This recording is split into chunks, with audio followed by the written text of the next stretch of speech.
Et voilà, donc nous bénissons le nom de l'Éternel. Je salue tous les bien-aimés en ligne. Je salue tous ceux qui sont dans leur maison. Et nous bénissons le nom du Père parce qu'il a permis qu'aujourd'hui, nous puissions partager ce moment de la parole ensemble.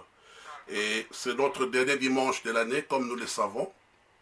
Donc, dans quelques jours, donc à la fin de cette semaine, ça sera déjà notre rentrée dans une nouvelle année. Alors, je voulais bénir tout un chacun du temps réservé pour ce dimanche, afin que le nom du Père puisse se glorifier. Alors, nous allons prier, rendre multiples actions de grâce à l'Éternel Dieu des armées, pour le temps qu'il nous a donné, pour un dimanche qui marque, n'est-ce pas, la fin d'une histoire de l'année, parce que chacun de nous a pu passer une année avec son histoire. Et il y a eu des hauts, il y a eu des bas, mais nous savons qu'avec le Seigneur, tout est possible. Donc, il y a eu des malheurs, il y a eu aussi des bonheurs. Donc, nous pouvons que rendre gloire à l'Éternel pour tout ce que nous avons subi le long de cette année. Bon, pour lui dire seulement merci à toi, Éternel. Merci à toi, Dieu. Pourquoi? Parce qu'il est le Créateur. Voilà. Alors, nous bénissons le nom du Père. Éternel Dieu des armées, merci pour ton amour. Je bénis ton peuple, de loin comme de près qui me suit. Je bénis, mon Dieu, mon roi, toutes les familles qui étaient dans la joie, tout comme cette famille qui était dans la tristesse.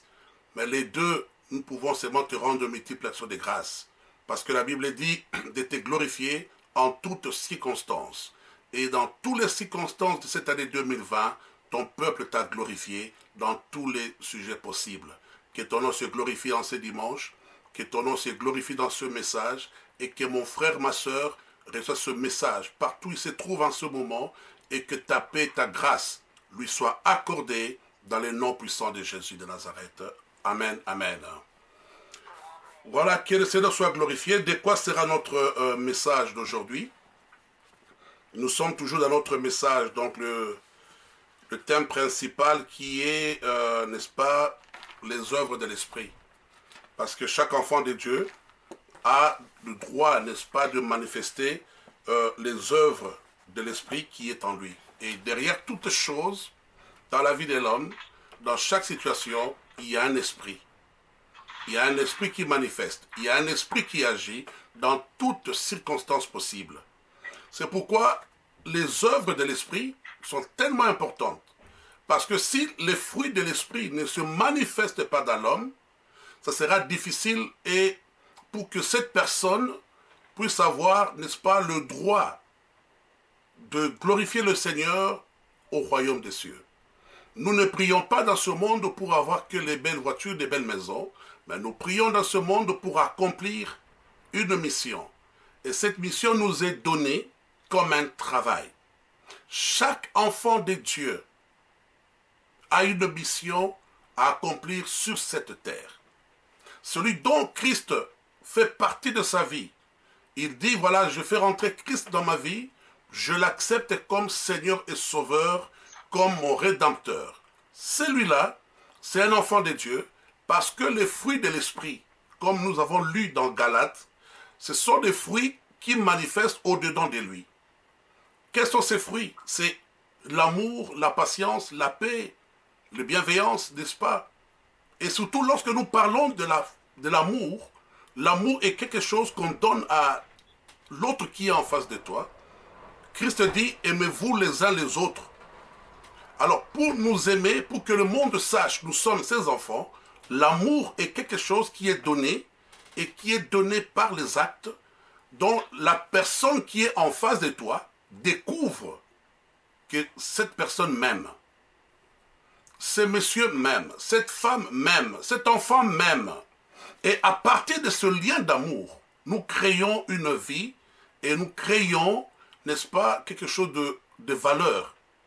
Et tout ce que tu feras les jours de ta vie sur la terre, parce que le jour qui nous sommes sur la terre nous est compté.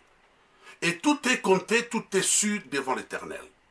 Tous les gestes possibles que l'homme peut poser dans ce monde est compté devant Dieu.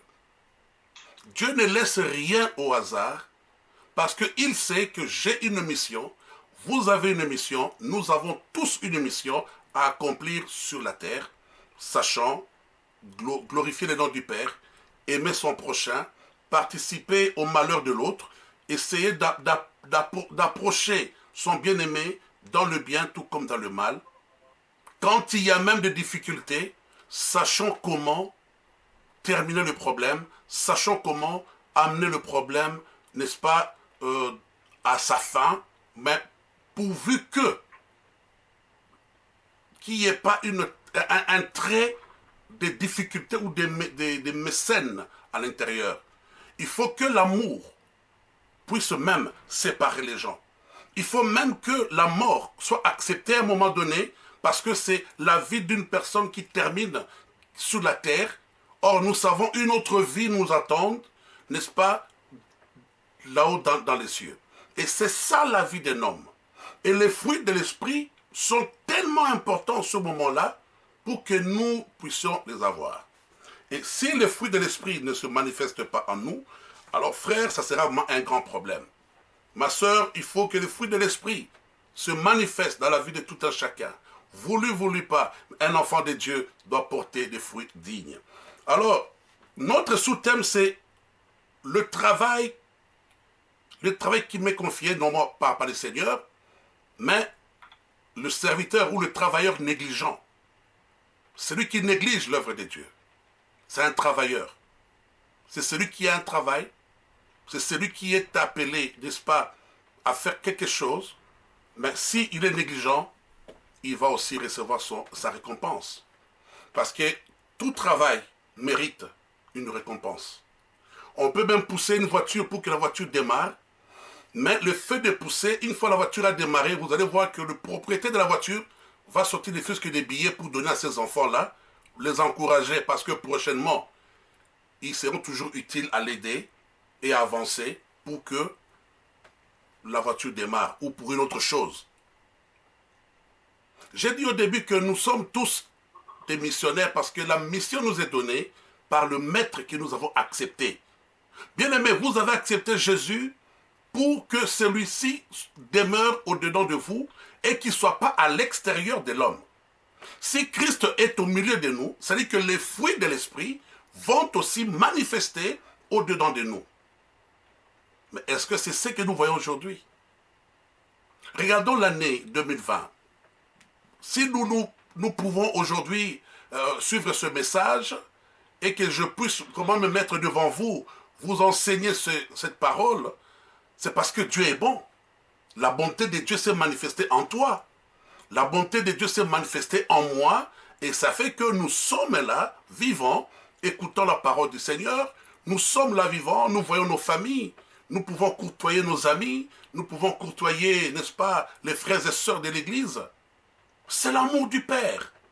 Tout ça parce que vous avez une mission. Nous avons une mission à accomplir, n'est-ce pas, de proclamer la bonne nouvelle du royaume, de proclamer l'amour du Seigneur, de proclamer, n'est-ce pas, une année de paix et de bonté. Voilà la mission que nous avons.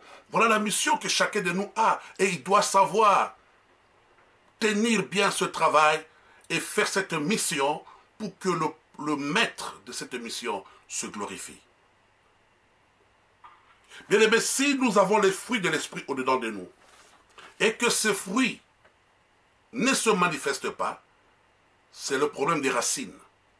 Un arbre donne toujours des fruits à chaque saison. Même si un arbre ne porte pas de fruits, vous allez remarquer l'utilité de l'arbre. Il y a certains liquides qu'on peut prendre pour faire des médicaments. Il y a cet arbre qu'on prend des petits liquides qui font quoi? Des caoutchoucs. Mais sur cet arbre-là, il n'y a pas de fruits. Chaque arbre a son utilité. Tout comme la vie de chaque enfant de Dieu a quelque chose à reproduire. Nous devons reproduire des choses vraies, dignes et bonnes.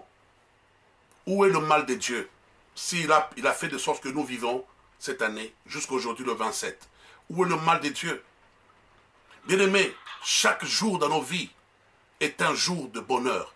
Chaque jour dans nos vies est un jour de proclamer l'évangile, la mission que Dieu nous a confiée. Ne soyons pas des travailleurs négligents. Ne soyons pas ceux qui négligent l'œuvre de Dieu.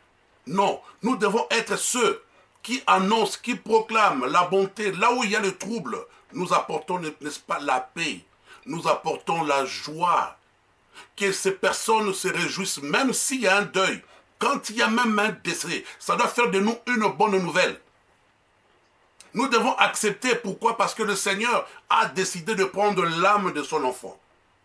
Il a retiré de la boue, il a pris dans le mal. Il ne veut pas que cette personne demeure encore dans le mal. Il a pris pour qu'il soit, n'est-ce pas, à côté de lui, dans le ciel. C'est ça la mission que nous avons, bien aimés.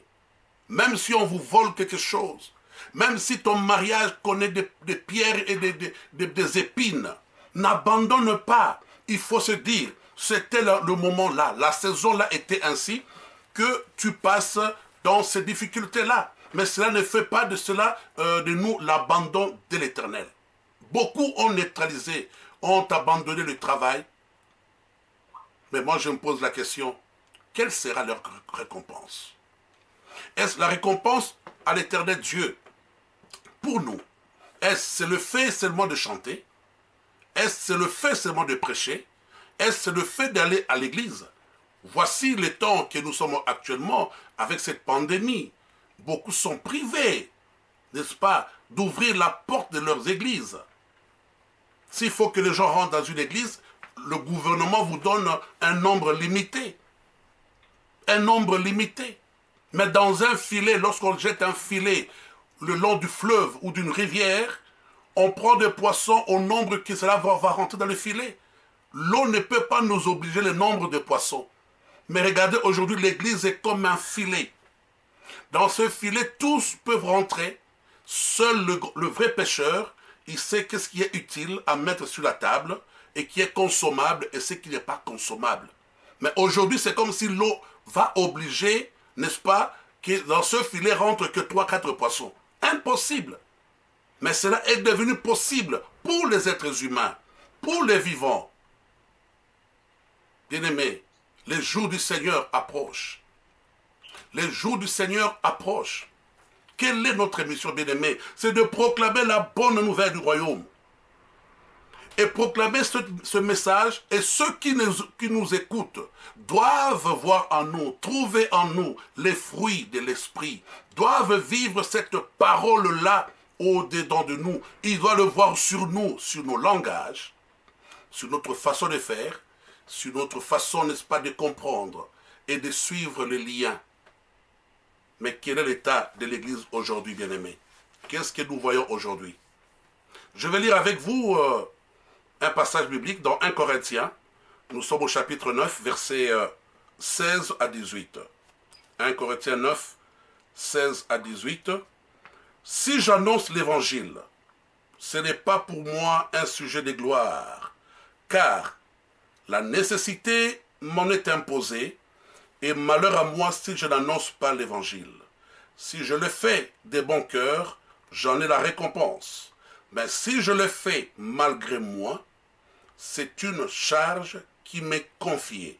Au verset 18, on nous dit, quelle est donc ma récompense? C'est d'offrir gratuitement l'évangile que j'annonce, sans user de mon droit de prédicateur de l'évangile. Sans user de mon droit. Parce que je suis prédicateur, j'ai une autorité, et que sur cette autorité, je vais aller obliger certaines personnes, faire certaines choses, pour dire que voilà, faites ce que je vous dis, mais ne faites pas ce que je fais. Apôtre Paul dit, si j'annonce l'évangile, ce n'est pas pour moi un sujet de gloire. Ce que moi aussi je fais maintenant, bien-aimé, ce que vous faites, ce n'est pas un sujet de gloire. Mais ce n'est qu'une mission, ce n'est qu'un travail.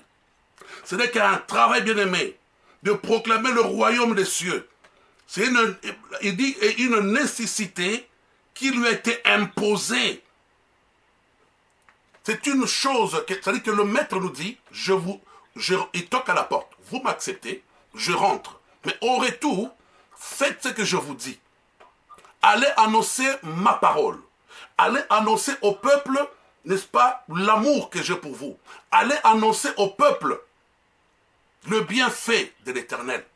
Si tu ne le fais pas, l'apôtre Paul dit, si je ne le fais pas, si je ne le fais pas, alors, dans cette nécessité qu'il avait, c'est-à-dire qu'il est en train de désobéir à la loi de celui qui lui a donné l'ordre de faire cela. Parce qu'avant qu'il devienne Paul, il n'était pas dans l'état, n'est-ce pas, de faire quoi? De proclamer la parole de Dieu. Mais quand il est venu au Seigneur, il devait témoigner. Proclamation de la parole de Dieu, c'est témoigner ce qui est Dieu dans sa grandeur. Combien l'ont fait cette année 2020? Combien l'ont fait, bien-aimés? Combien de paroles de Dieu vous avez proclamées? Combien de personnes vous avez amenées vers le Seigneur? Combien de personnes vous avez usé même de votre droit de prédicateur? Parce que vous connaissez beaucoup, parce que vous savez beaucoup trop, et vous devez même aller au point d'aller perturber la foi des autres personnes. Vous savez, il y a des prédicateurs, et leur travail nécessite seulement à détruire la foi des autres personnes. Voilà. Un tel pasteur n'est pas bon. Un tel frère n'est pas bon. Telle église n'est pas bon. Tel ceci n'est pas bon. Mais quelle est la vraie église? Quel est le vrai prédicateur? Quel est le vrai message du salut? Si ce n'est que la parole de Dieu, la Bible. Jésus est le messager du temps. C'est lui qui a laissé l'évangile. Et la Bible nous dit que dans l'Ancien Testament, la parole de Dieu que nous écoutons, cette parole a été donnée à Moïse, même la loi par une écriture qui était faite par un feu. Le doigt de Dieu était sous forme d'un feu. Pour nous dire combien est la puissance de la parole qui aujourd'hui néglige. La mission que nous avons, bien-aimés, c'est une mission d'amener les gens vers le Seigneur, de proclamer la bonne nouvelle. La bonne nouvelle à ceux qui se sentent abandonnés, ceux qui se disent que c'est fini pour eux. Mais non amener une zizanie dans une vie qui est déjà perdue. Une personne qui se sent déjà perdue en lui, qui voit que son couple va vraiment en chute, que la santé de son enfant, ça ne va pas. Il voit que la santé de ses parents, de son père ou de sa mère n'est pas bonne, mais on l'amène encore une autre chose d'obligation. Non. Il dit, ma récompense, c'est d'offrir gratuitement l'évangile que j'annonce. On ne peut pas vendre l'évangile. L'évangile, elle est gratuite. Prêcher l'évangile, écouter le peuple de Dieu, ne nécessite pas une offrande de prophète. Ça n'a pas une obligation. Mais la personne, lorsqu'il va vivre les conseils et l'affermissement, il dira non. À cause de ces paroles que j'ai écoutées, Dieu avait utilisé cette sœur, Dieu a utilisé tel frère, je sors mon argent et je lui donne. C'est ça qu'il va offrir à l'Éternel Dieu. Mais je ne peux pas user mon autorité étant que prédicateur de l'évangile pour obliger les gens. Bien aimé, ça a mis un chaos dans les églises aujourd'hui. Ça a mis un chaos et les fidèles deviennent des fanatiques. Les fanatiques de certains prédicateurs. Les fanatiques de certains diacres, de certains anciens, de certains apôtres. Parce que lui là, il parle bien. Mais il parle bien, il est en train de te rouler dans ta poche. Il est en train de rouler ta famille. Vous lui donnez même vos maisons. Vous lui donnez même tout ce qu'il faut. Non, son travail est à donner l'évangile du temps. L'évangile du temps, c'est que l'amour de Dieu est là. Arrêtez le mal, faisez le bien. Abandonnez le péché. Haïssez le péché. Séparez-vous du péché. Le péché ne rentrera pas dans le royaume des cieux. C'est ça l'évangile. Ça peut faire mal, mais c'est comme ça. Au moins, à la fin, la personne saura que non, on m'a dit la vérité. Celui qui dit la vérité, il est toujours mal aimé. Mais à la fin, on le reconnaît quand même. On le reconnaît quand même. Les travailleurs négligents, il y en a beaucoup. Si j'annonce pas l'évangile, c'est un problème. Mais quel évangile on doit annoncer? Quel évangile nous devons annoncer au peuple de Dieu? C'est que Jésus est Seigneur. Réveillez-vous. Affermissez-vous. Que vos foi ne soient pas ébranlées par rapport à la situation actuelle. Que la pandémie ne soit pas un objet ou un sujet de vous séparer de l'amour du Seigneur. Que la pandémie ne soit pas un sujet qui va vous mettre en dehors de la vie de prière. Que la pandémie de ce Covid-19 ne soit pas un sujet à séparer une personne à la lecture biblique. Lorsque Christ reviendra, est-ce qu'il va trouver la foi sur la terre? Bien-aimé, la foi est agie dans l'amour. La foi est agie dans une unité, mais pas dans l'abandon. C'est pourquoi Hébreu nous dit, n'abandonnez pas vos assemblées, comme font quelques-uns. Les autres abandonnent leurs assemblées, sans raison. Tu sais pourquoi tu as abandonné l'assemblée? Tu sais pourquoi tu t'es éloigné de l'église? Oh bien-aimé, je sais une seule chose, la lumière et les ténèbres ne peuvent jamais être ensemble. Et si tu pars sans raison, comme font quelques-uns, là tu es en train de détruire le travail de Dieu. Si tu as haï une personne, tu fuis l'église à cause d'une dette. Tu fuis l'église à cause du mal que tu avais dit. Maintenant, la honte commence à te suivre. Bien-aimé, il y aura une récompense de chacun devant l'éternel Dieu. Vous savez, aujourd'hui, les gens aiment qu'on leur parle de choses qui font du bien dans le cœur. Ça, c'est le message de flatterie. Mais le vrai message, dis à ton frère, ce qui est vrai. Voilà, mon cœur est en train de saigner pour telle chose tu m'avais fait. Voilà, mon cœur saigne par rapport à ce que tu m'avais dit. J'ai entendu parler de ceci, cela. Va voir ta soeur, va voir ton frère, communiquez-vous et partagez ce moment de valeur. Partagez, parlez-en et priez. Le Seigneur sera avec vous. Et c'est là on dit que le pardon a une puissance. La puissance du pardon vient lorsqu'on se tient la main. Tu me dis ce que tu as dans ton cœur. Et moi je te dis ce que j'ai dans mon cœur sur toi. Nous prions le Seigneur de nous pardonner. Parce que sur nos pensées, nous avons péché. Sur nos pensées, nous avons péché. Lorsque je calcule le mal sur toi, et que tu ne sais pas le mal que je suis en train de comploter sur toi, je commets un péché à mon intérieur. Et ma conscience va toujours me rappeler, tiens, j'ai un souci, j'ai un problème avec un tel, un tel, un tel. Mais si j'arrive à approcher mon frère, là je fais quoi? J'annonce l'évangile. J'amène mon frère, ma soeur sur sa raison. Et je lui dis, voilà ce que j'ai remarqué. Voilà ce que j'ai entendu. J'aimerais que tu me dises le pourquoi. S'il n'a rien à te dire, il n'y a pas de souci. Mais prends quand même le temps de lui dire, ce que j'ai entendu, je n'aimerais pas que ça se répète. Voilà, vous priez, tu prends ses mains, vous priez et tu demandes pardon à Dieu. Pour lui et pour toi, la paix va régner, la paix sera là. L'amour de Dieu pour nous tenir jusqu'à cette heure-ci, c'est la paix. Il dit, je vous donne ma paix et je vous laisse la paix. La paix que Christ donne fait que nous ayons une foi ferme, un amour sincère, vraiment un pardon de fait, pas de choses qui viennent pour tricher un petit peu, non, mais d'approcher avec une vérité. Parce que voulu, pas bien aimé, le jour que nous vivons, chaque matin, lorsque ça s'annonce bien aimé, c'est pour apporter un bien. Une bonne nouvelle, d'annoncer l'amour du Père, parce que nous avons une mission. Une mission. L'autre fois, je parlais sur la salutation. Rien que le fait de saluer quelqu'un qui est impassant, tu lui transmets la joie de vivre d'une bonne journée. Mais imaginez-vous dans une maison, les gens qui sont là, 10 ans, ils ne se parlent pas. 10 ans, ils ne se parlent pas. Il dit, si j'annonce l'évangile, ce n'est pas pour moi un sujet de gloire, car la nécessité m'est imposée. Malheur à moi si je n'annonce pas l'évangile. Malheur à Paul, il a dit, s'il n'annonçait pas l'évangile à son temps. Maintenant, à toi qui l'écoutes aujourd'hui, si tu passes toute une journée sans annoncer l'évangile, ça te fait comment? Les personnes avec qui tu parles au téléphone, lorsqu'ils t'amènent des idées, tu sens que ces idées-là sont contre l'autre personne.